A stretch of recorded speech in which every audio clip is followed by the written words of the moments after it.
Huntington Village on Long Island, New York, is often described as a jewel of the East Coast. With its picturesque streets, refined architecture, and direct access to the Atlantic, the town has built a reputation over decades as a wedding capital. For many American couples, it's the dream place to say, "I do." Huntington Village weddings are known to be majestic, sometimes extravagant, often breathtaking. They symbolize unity, stability, and the promise of forever. But perfection comes at a price.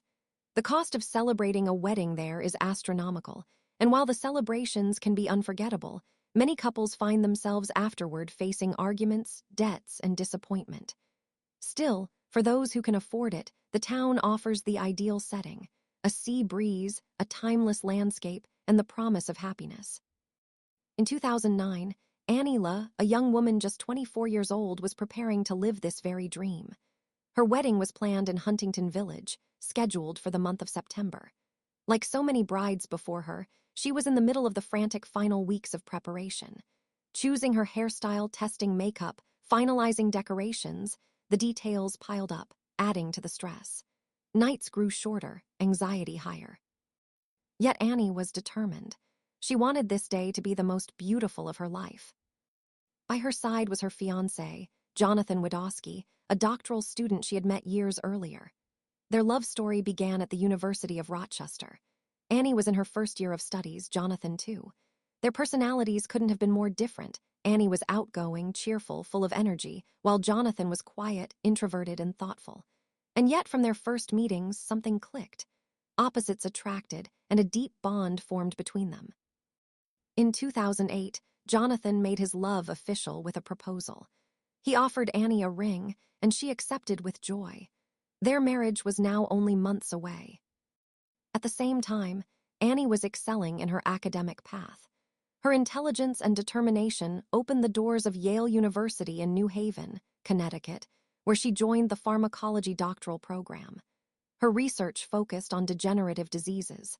Ambitious, dedicated, and passionate, Annie hoped one day to contribute to a discovery that could save countless lives. Jonathan, meanwhile, pursued his own doctoral program in physics at Columbia University in New York. The distance between them, barely 100 kilometers, seemed manageable on paper, but in reality, the workload was crushing. Daily life became an endless race: courses, labs, research, deadlines. Annie and Jonathan didn't have the luxury of seeing each other often, but they remained close. They called each other every evening without fail, and weekends became sacred moments. Baseball games, nature outings, simple walks hand in hand. Those 2 days were theirs, and nothing could replace them. Everything seemed to be moving toward a bright, promising future. But on Tuesday, September 8, 2009, 5 days before the long-awaited wedding, everything fell apart.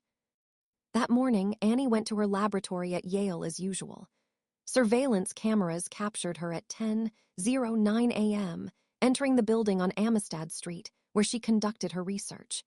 She swiped her access card, walked down the hall, and disappeared into the lab's maze of rooms.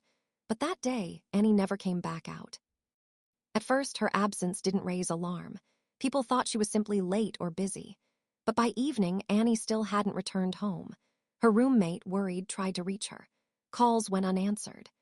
Annie's fiancé, Jonathan, who was preparing to join her in just a few days for their wedding, received no word either. The next day, with still no sign of her, her disappearance was reported to Yale authorities, who quickly contacted the police.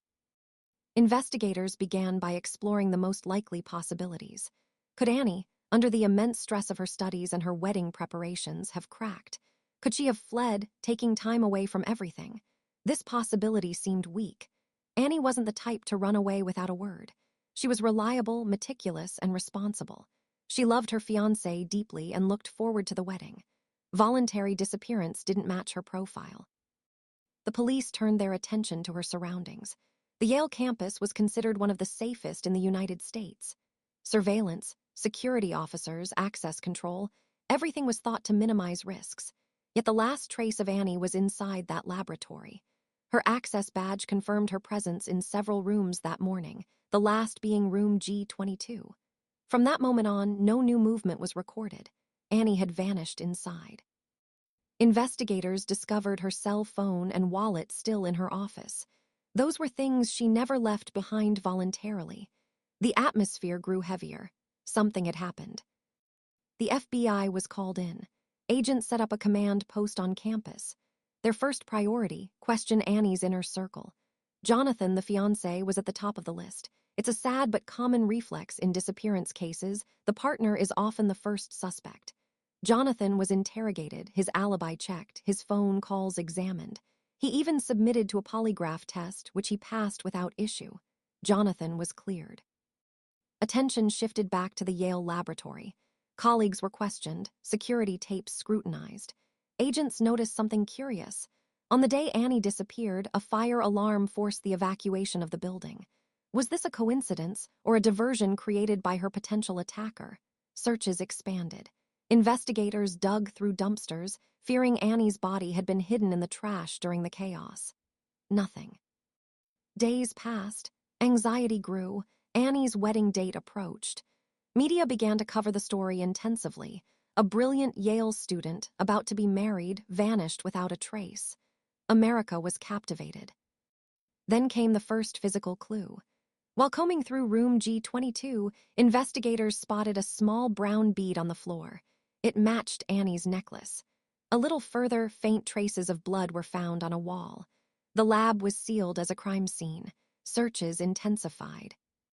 More disturbing clues appeared. A bloody glove, a sock hidden in a ceiling, droplets overlooked in the initial sweep. The puzzle was assembling piece by piece. Annie had been attacked in the laboratory itself. 3 people had access to that area. 2 were quickly cleared. 1 remained.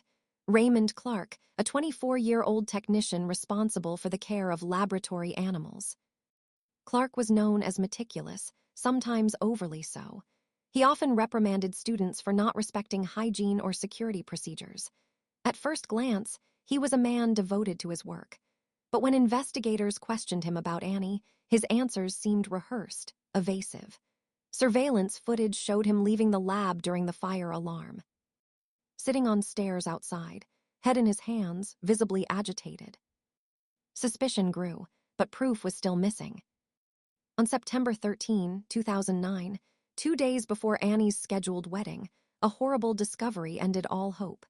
In a mechanical room of the laboratory basement, a strange smell caught the attention of investigators.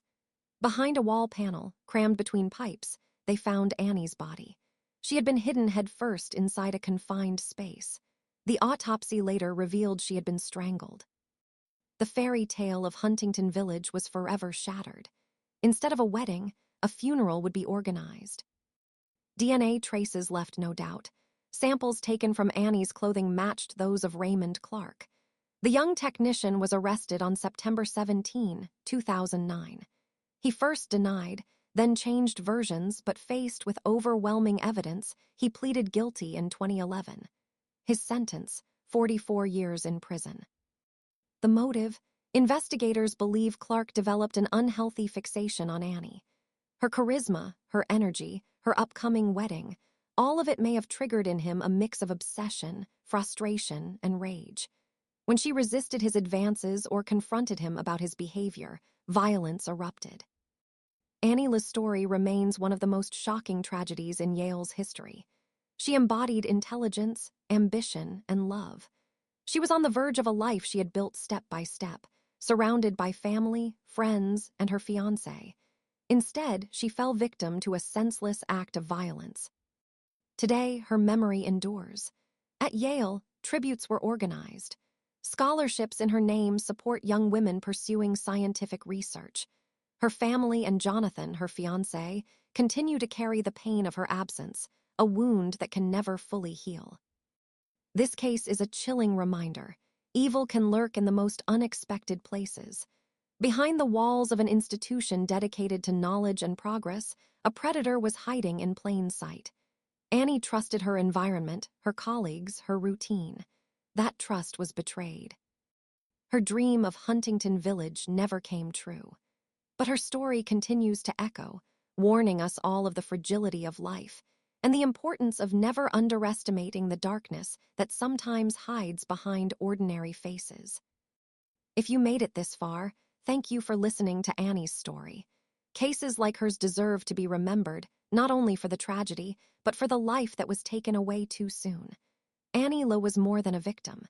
She was a brilliant young woman, a loving partner, and someone who could have changed the world.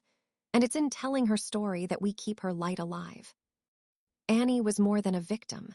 She was a brilliant young woman, a loving partner, and someone who could have changed the world.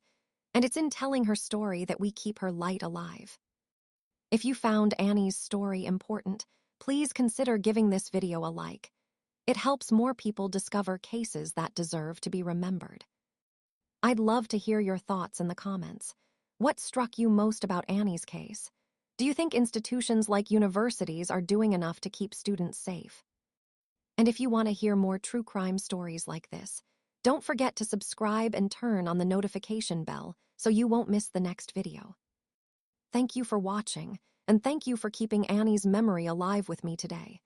Until next time, take care and stay safe.